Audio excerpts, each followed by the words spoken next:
And we're back. As we were talking about in the previous part, we were talking about the fact that I hate X-Men First Class before it's already even come out. I know that Fox says the class image, apparently, quote unquote, photoshopped, picture of the class is wasn't something that was actually to be released. If it wasn't, whatever. If it was, whatever.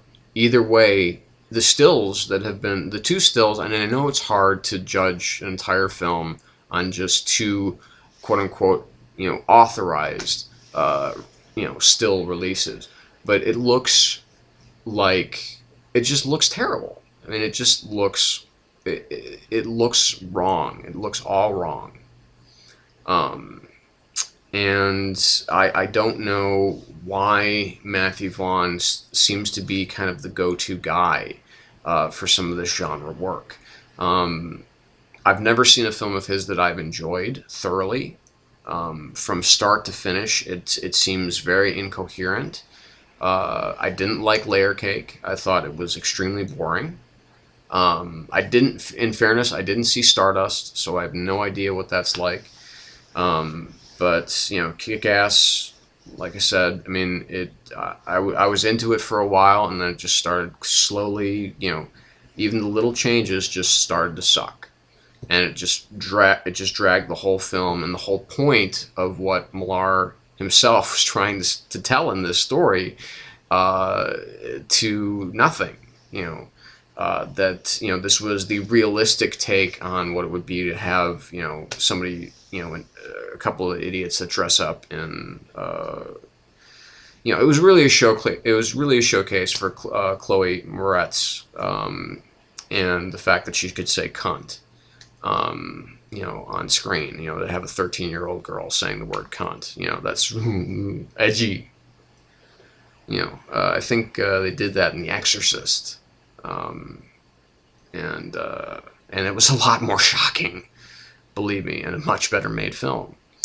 But anyway, so it's just, I don't understand why Millar is allowing him to, why he allowed him to get away with making that film. If there was studio involvement with Fox, I would understand. I would understand if they did anything to a film. If they said, well, you can't do this, and we'll say, well, we'll yank your funding. I would definitely believe that of anything that Fox puts out, which is why generally I don't really even go to see too many Fox releases, because there's just not a whole lot they really add to the oeuvre of genre cinema.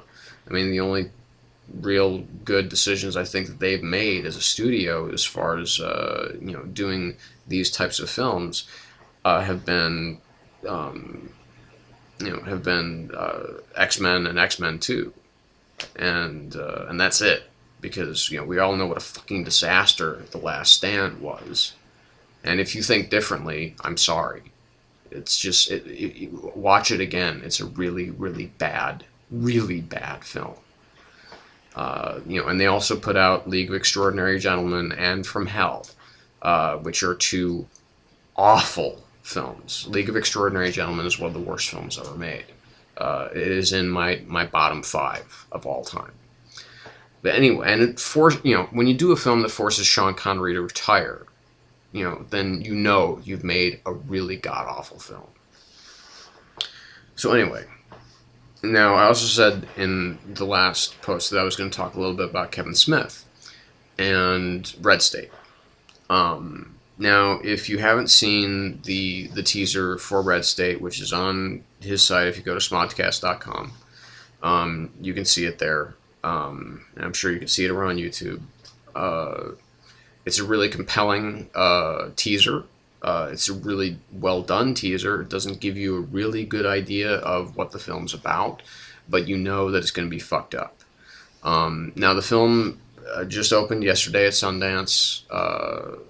it is open to mixed reviews at best. Now, whether or not that'll actually translate to how you or I might see it, that's that's up to us.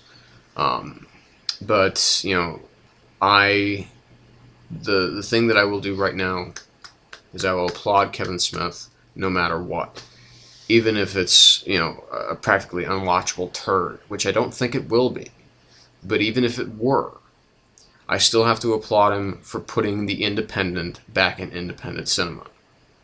Because, he made a $4 million movie. He's going to, he's self-releasing it. He's not going through any studios, which is normally what films do when they come to Sundance. I mean, that's pretty much the whole reason that Sundance exists, is for people to get their small movies out there and to get, and to get a distributor. But he's going to self-distribute, which is great. He's going to do, from what it sounds like from, again, reading his Twitter, is that he's going to do, one theater in one city at a time through till March, or I'm sorry, through to October, and then it will be released in a more wide fashion when I think he's made enough money from these single city showings or single venue showings, from when it will actually be released in March through October. So again, that's, kudos to you, Kevin. It's really, it's kind of heartwarming, really, to see that, that kind of thought process of cinema is coming back. I didn't think that it would be someone like Kevin Smith that would come up with that, that would kind of bring that back, that idea back to independent filmmaking. So again, bravo, Mr. Smith, bravo, sir. You well played, indeed. And speaking of independent, I'm going to talk about IFC for a minute and just how pissed off I am that they've started, running all sorts of commercials. And really, I read a comment about IFC that I really agreed with, is that it really doesn't play independent films anymore. I mean, yes, they may have been, released one day, at one point as an independent film, but these are films that have really gained a pretty serious cult following, or that have been kind of universally recognized as, successful films. Now, the fact that they were produced independently, I guess, lends some credence, because, I mean, what are, like, the films that I keep seeing on IFC are Pulp Fiction, American Psycho, and Monty Python and the Holy Grail. Now, again, these are all films that have pretty massive cult followings. Obviously, Pulp Fiction goes without saying. I mean, when you have a film that's that's of that stature, it's almost hard to call it independent, but it is. It still is. But the commercials really suck now. But they did do one really brilliant thing, and one pretty smart thing, is they've got 2 new shows. The Onion News Network, which is beyond brilliant. It's beyond hilarious. If you didn't catch it on Friday, watch it again. The other kind of smart new series that they have is Portlandia. I watched the first episode. I was entertained. I didn't laugh nearly as much as I was during the Onion News Network broadcast. I thought that was, again, like I said, not enough good things to say about that. I like the fact that they're running the Larry Sanders Show again from the beginning. And I don't remember if Rip Torn ever won or was even nominated for an Emmy for that show, because he should have fucking won.